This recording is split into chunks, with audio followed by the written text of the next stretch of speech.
નમસ્કાર દોસ્તો, સ્વાગત છે આપ સર્વનું તમારી પોતાની YouTube channel ocean coaching classes પર.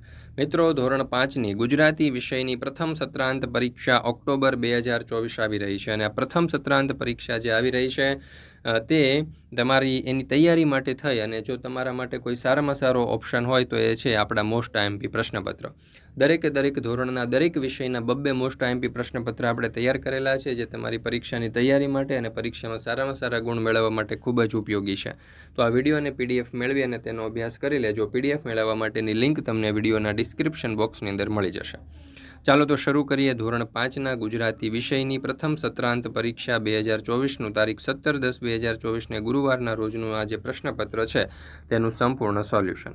એમાં પ્રશ્ન નંબર 1, ઉદાહરણ મુજબ સ્વર ચિહ્ન બદલી અને શબ્દ લખો જેના કુલ 2 માર્ક છે. તો અહીંયા આપણને આપેલું છે મ બો ઈ લા, તો અહીંયા આવશે મો બા ઈ લ. સતી ફળા તો સીતાફળ, ભાગ કાર તો ભાગાકાર, શી ન વરા તો શનિવાર. ત્યાર પછી છે પ્રશ્ન નંબર 2, નીચેના ફકરામાં સરખો અર્થ ધરાવતા શબ્દ શોધી અને તે શબ્દ જોડ લખો જેના કુલ 3 માર્ક છે.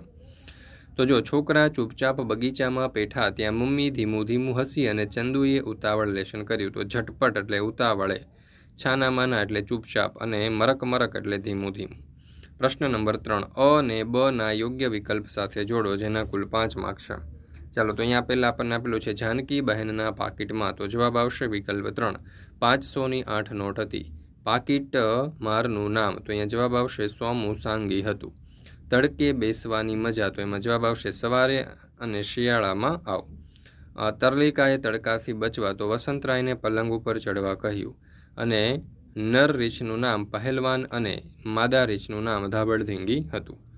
ચાલો ત્યાર પછી છે પ્રશ્ન નંબર 4, આપેલા 5 પ્રશ્નોમાંથી કોઈ પણ 4 પ્રશ્નોના 2 વાક્યમાં જવાબ આપો જેના કુલ 8 માર્ક છે. આપેલું ફિયોના જેવી છોકરીને જ્યારે મજા આવે. જો જવાબ આવશે કે ફિયોના જેવી છોકરીને ઘરની બહાર જવા મળે, તેની મરજી મુજબ રમવા મળે ત્યારે મજા આવે. તે બજાર જઈને સહેલીઓ સાથે રમીને ખુશ થાય. બીજું, બાળકને વરસાદ સાથે ક્યારે રમવું છે કેમ. તો બાળકને વરસાદ સાથે ઉનાળામાં રમવું છે કેમ કે ઉનાળામાં તડકો બહુ પડે છે તેથી બાળકને ગરમી લાગે છે. ફાયર બ્રિગેડવાળા શું લઈને આવ્યા. તો ફાયર બ્રિગેડવાળા માછલી પકડવાની જાળ, પાણી છાંટવાની પાઇપ અને ફાયર પ્રૂફ કપડાં લઈને આવ્યા. સૂરજ આથમે ત્યારે કેવા રંગો દેખાય છે. સૂરજ આથમે ત્યારે લાલ, પીળો, કેસરી અને વાદળી જેવા રંગો દેખાય છે. તમારા ઘરે મહેમાન આવે ત્યારે શું જમાડો છો. મારા ઘરે મહેમાન આવે ત્યારે અમે તેમને પૂરી, શાક, દાળ, ભાત, ફરસાણ, મીઠાઈ, સલાડ, પાપડ, અથાણું વગેરે તેમજ તેમને ભાવતી વાનગીઓ બનાવીને જમાડીએ છીએ. પ્રશ્ન નંબર 5, સૂચના મુજબ જવાબ લખો જેના કુલ 8 માર્ક છે. પહેલો સવાલ, નીચેના વાક્યમાંથી સર્વનામ શોધી અને તેની નીચે લીટી કરો. ચાલો, મલય પાવાગઢના પ્રવાસે ગયો, ત્યાં તેને રોપવેમાં બેસવાની મજા પડી. તો અહીંયા તમે જોઈ શકો છો કે સર્વનામ શોધવાનું છે. તો મલય પાવાગઢના પ્રવાસે ગયો, ત્યાં તેને રોપવેમાં બેસવાની મજા પડી. તો અહીંયા સર્વનામ જે છે તેને આવશે. તો તેનેની નીચે આપણે અંડરલાઇન કરીશું. અહીંયા અંડરલાઇન સેજ હલી ગઈ છે, અહીંયા ઉપર જતી રહી છે, તેને નીચે આવશે. બરાબર. નીચેના વાક્યોમાંથી વિશેષણ શોધી અને તેની નીચે લીટી કરો. તો રજત અણીવાળી પેન્સિલથી લખે છે. તો અહીંયા ખરેખર જે વિશેષણ છે ને તે અણીવાળી આવશે. લીટી સેજ ઉપર જતી રહી છે પણ જવાબ આપણો અણીવાળી આવશે, ખાસ ધ્યાન રાખજો. પીડીએફ મેળવી લેજો, પીડીએફની અંદર તમને પરફેક્ટ મળી જશે. નીચેના વાક્યમાંથી ક્રિયા વિશેષણ શોધી અને તેની નીચે લીટી કરો.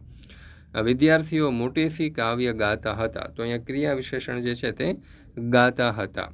ચોથું, નીચેના વાક્યોને કાળ ઓળખી શોધી અને તેનું નામ લખો. તો જો ક્રિયા, ફિયોનાના પપ્પા દાદા માટે સાંભળવાનું મશીન લાવ્યા હતા. તો આ ભૂતકાળ છે.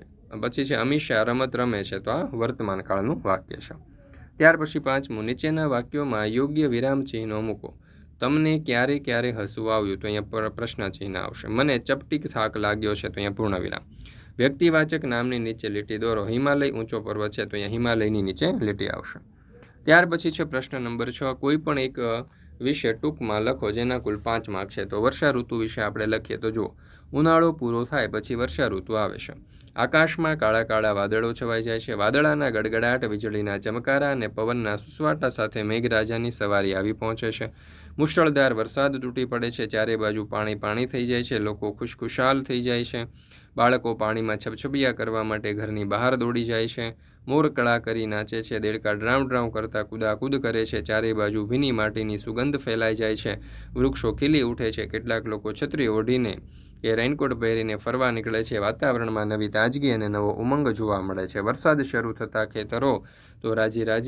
ખેડૂતો તો રાજી થઈ જાય છે. તેઓ ખેતર ખેડે છે અને વાવણી કરે છે. થોડા દિવસો પછી ખેતરમાં અનાજના છોડ ઉગે છે, ચોમેર લીલુંછમ ઘાસ ઉગી નીકળે છે, તેનાથી ધરતી માતાએ લીલી સાડી પહેરી હોય એવું લાગે છે. કૂવા, તળાવ અને નદી નાળા વરસાદનું નવું પાણી આવે છે. જરૂર કરતાં વધારે વરસાદ પડે તેને અતિવૃષ્ટિ કહે છે. અતિવૃષ્ટિ થાય ત્યારે નદી નાળા છલકાઈ જાય છે, ખેતરોનો પાક ધોવાઈ જાય છે, ઠેર ઠેર કાચા મકાનો પડી જાય છે, ઘર વખરી અને ઢોરડાખર પાણીમાં તણાઈ જાય છે. તેને લીલો દુકાળ પણ કહે છે. વરસાદ સાવ ઓછો પડે તો અનાજ પાકતું નથી, ઘાસ ઉગતું નથી, ધીમે ધીમે જળાશયો પણ સુકાવા માંડે છે, તેને સૂકો દુકાળ કે અનાવૃષ્ટિ કહે છે. વર્ષા ઋતુ એ તહેવારોની ઉજવણી તથા વાવણીની ઋતુ છે.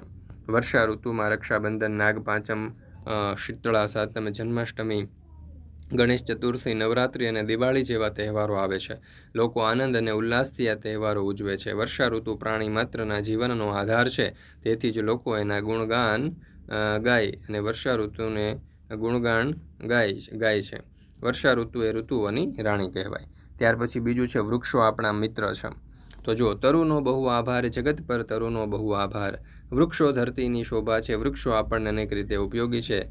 તેના પણ હવામાં કાર્બન ડાયોક્સાઇડનો ઉપયોગ કરી વનસ્પતિ માટે સ્ટાર્ચ બનાવે છે અને પ્રાણવાયુ મુક્ત કરે છે. આમ તે હવાને શુદ્ધ કરે છે. વૃક્ષો ન હોય તો ધરતી વેરાન રણ જેવી બની જાય છે. વૃક્ષો વાદળોને ઠંડા પાડે છે, તેથી વરસાદ વધારે પડે છે. વૃક્ષો જમીનનું પાણીથી થતું ધોવાણ અટકાવે છે. તે રણને આગળ વધતું અટકાવે છે. વૃક્ષોની છાયામાં પશુઓ અને વટેમાર્ગોને છાંયડો અને આરામ મળે છે. વૃક્ષ પર પંખીઓ માળા બાંધે છે. વૃક્ષો આપણે ફળ અને ફૂલ આપે છે.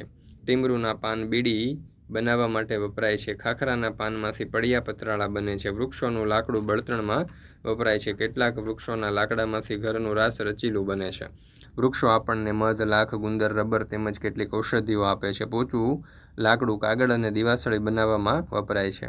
ઝાડ તો આપણું જીવન છે, તેની વિનાનું જીવન શક્ય નથી.